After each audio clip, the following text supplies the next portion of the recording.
Welcome back to the rest of the story. I'm about ready to unhook the 4640 from the disc bind and put the disc bind away for the year. Well, in a way. I'm unhooking it out in the field behind my machine shed because the 4640 does not fit into my machine shed. It's too tall. It does fit in the door on the end of the machine shed there, but the thing is the disc bind has to be parked right inside that door. So what I'm going to do, I'm going to drop it out here in the grass, and the 7600 is going to be down here maybe later today or this week, and I'll just hook up to it then and we'll back it in and store it for the winter. I went through, cleaned it all off, greased it, got all the zerks greased back up properly. Next spring, summer, when we hook up to it again, when I go through to do maintenance on it, I will grease it yet again. Also ran it here a little bit after washing it, just kind of get some of that water and everything out of it. It was full of dirt and mud built up underneath the curtains here, up on the roof, on the underneath this this head, because no matter how much you try to keep from collecting dirt or hitting mud, these things cut so close to the ground that it doesn't take very much, either a little bit of a drop in the 3-point here or a bump in the field or anything, and a little bit of dirt accumulates rather quickly over time. So you want to get that all cleaned out, because dry dirt, mud, it basically turns into concrete. It's added weight on the machine, and extra weight pulling that around and operating the machine and bouncing it around, all it does is create wear points. It's fatigue on the machine, and this machine in particular is going to be around until it pretty well completely dies. It's going on about 10 years old. I'm not sure if I don't remember if it's like 2007, 2008, 2006 even. Let's say my memories of when we got some of this equipment is kind of vague. I do know that I was really happy when we finally got it. I mean, all I ever had before this was a side swing, and those side swings are okay until you have a hydro swing, and then once you run a hydro swing, it's one of those machines that you run it once and you wonder how you even managed to run a side swing. So it is pretty well ready to go. I didn't change all the teeth or get the teeth ready to go again. That's like a 5-minute job I can do next spring. I'm gonna go back to the farm, and the 4640, probably the 76, maybe even the 82 yet tonight. I mean, it's getting kind of late in the day. I got a bunch of chores. I got more chores than normal that I have to do, at least for a while yet. And I want to go through and get everything washed up. I gotta clean the cabs out of everything, clean all the air filters on everything. The combine in itself has to be washed off again, just a nice dusting. Dad wants to go through and hit that with that wax foamer from it's the attachment for the pressure washer. But no, we got done cutting hay 2 days ago. I don't have any footage of cutting hay. I don't have any footage of tedding hay. I'm gonna try to get some footage of baling hay, even hauling hay. Brittany was the one that ended up tedding for me last night. Ryan was the one that ended up cutting for me. I was basically just doing maintenance in the machine shed. Well, as far as tedding goes, the bulls were fighting and they destroyed a bunch of fence. So I had to deal with that. Ryan and I had to deal with that. Hopefully third crop, we'll have that made and in the shed by the end of the week. We're letting it dry nice and thoroughly now that we tedded it about 24 hours ago. There is a significant amount of material there for third crop, so it should add up, should make quite a bit of feed.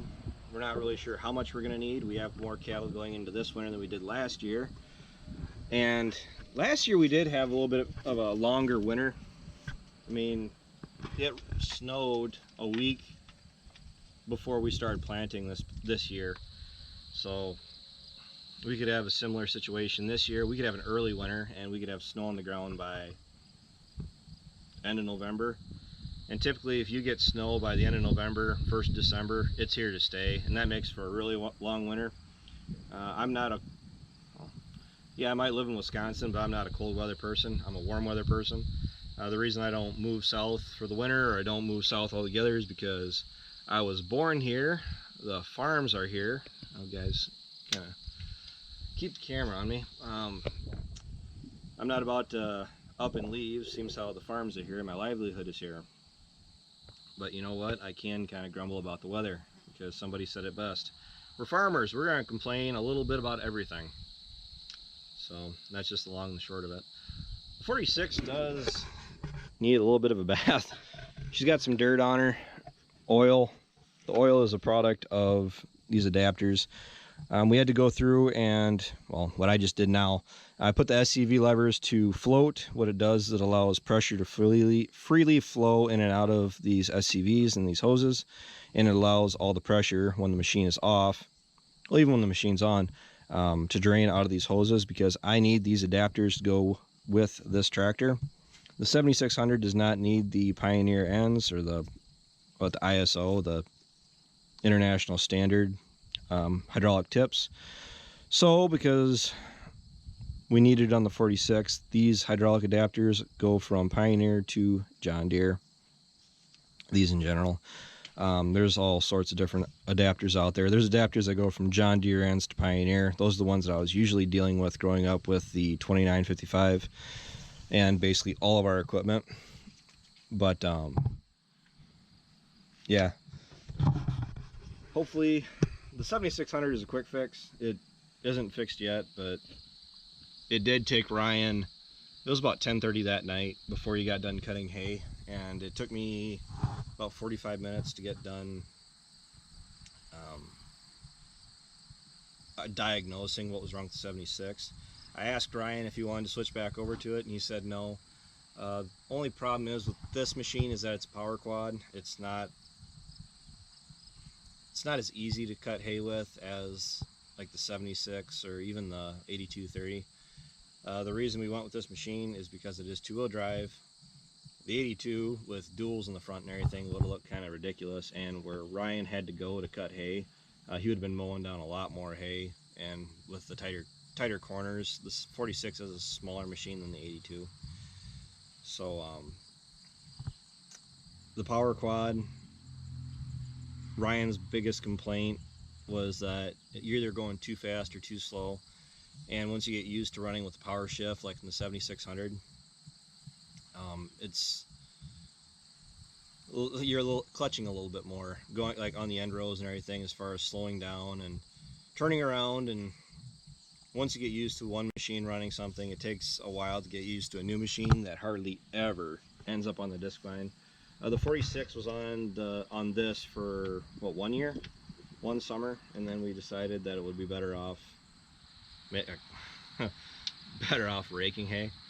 That's what the 46 is going to go do next. It does have the duals on it, basically because we had time to put them on the other day, so we just went ahead and did it. Third crop, it isn't going to be that big of a deal. We're going to put the 46 on that Rhino hay rake, and then it is back to the grain cart. And harvest is, it's getting too close. I'm not ready for it yet, to be honest. It's exciting to look forward to it because I do enjoy harvest, but the stress of it too, between yields and crop prices and everything else. So, well, I got to get back to work before everybody starts wondering where I'm at. So, with that, take care, take it easy, keep in touch. I will talk to you guys tomorrow.